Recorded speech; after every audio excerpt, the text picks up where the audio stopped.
in terms of the school-based implementation of the nationwide dengue surveillance program, it has made a great impact in our school.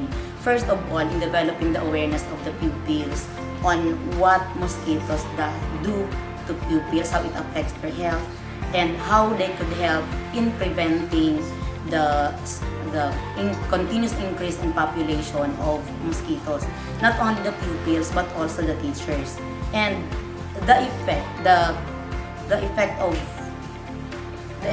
this is not limited only to the pupils or the teachers in the school, because when they go home, they are advised, they are told by the teacher to share what they learned to their other siblings, to their parents who are not aware of the program, of the ill effects of mosquito bites, and how it can be called, the ailments could be controlled, as well as the population. And with a 2-year program already ongoing in the school, I have noticed that the attitude of the pupils continuously improved as far as their awareness and fight against mosquito is concerned.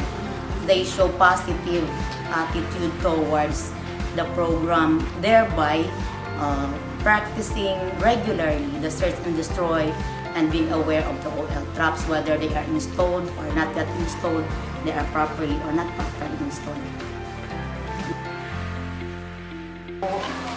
This program helped much in addressing the dengue. First of all, the community, because of orientation, continuous orientation, information dissemination, they learn more about the dengue. Then the community also learn about how to control the dengue through our non-stop giving information to them. So for me, the program is good. I can recommend to continue this program. We are happy to note that dengue vector surveillance has been a very good practice of the Department of Science and Technology, shared to the Department of Education.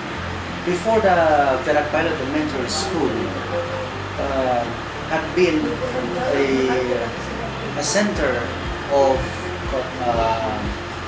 the media, of the parents, blaming that the children being the patients of dengue mosquito.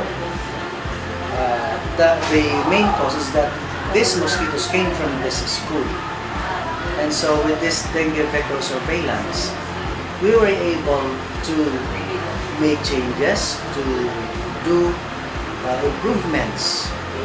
In fact, we have had data-driven analysis of this mosquito breeding sites. And the results now, of course, the cases of these dengue patients had decreased to a very remarkable number. We don't have now the outbreak, and then we also have the linkages with other government agencies such as the DOH. If there are cases of this that we inform them, they give us the chemicals used for the prevention of these mosquitoes. Also, we have the higher offices, the division office, always ready to give us assistance to this endeavor. So we recommend, and we're happy to note that this program must be strengthened, must be continued, so that this could help other people other lives. In our school, in my school particularly, I am very thankful that I was given the chance to be the coordinator for this dengue surveillance program, because the most important thing I've learned from this is awareness and responsibility. As the coordinator, I have to look upon the brigade I organized of their responsibilities on how to install, how to harvest, how to report. And after that, not only the brigade members, not only the teachers, but the whole class became aware of this. One thing they appreciate is that before, when this was not yet implemented, we're not aware so much of the cleanliness, we're not aware so much of the result. We were not informed that the outbreak of the dengue in our locality is because the negligence not only of the parents, not only of the children, but the whole community in terms of cleanliness.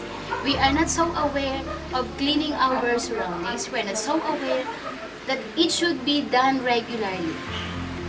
In our school, we have this clean up drive every Monday. And this is because we have the SPG. But after I have oriented the pupils and the class advisors and my co-employees in our school, everybody helped together. What we are doing there is every Monday we have this clean up drive. And then in the classrooms, everybody is now aware where should they clean, where should they place all the things in proper places, so that this dengue carrier mosquitoes should not thrive in those places. One of the significant impact of this is, of course, the focused learning on the part of the pupils, and at the same time being secured on the part of the parents that nothing will happen to their children when they enroll in our school. The fact that the place is clean and they are aware of cleanliness is one of our important things to do, meaning they are involved on how to clean the areas and make it everybody's concern. So all of them are participating in ensuring everyone in terms of cleanliness.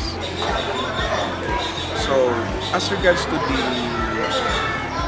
attitude of the kids or their participation, actually inside our school they are aware that they should not just throw the waste, the trash anywhere. That will cause some kind of breeding place for the mosquitoes. So, and as you can see, we also put some nets, a higher net, purposely to trap those possible insects coming.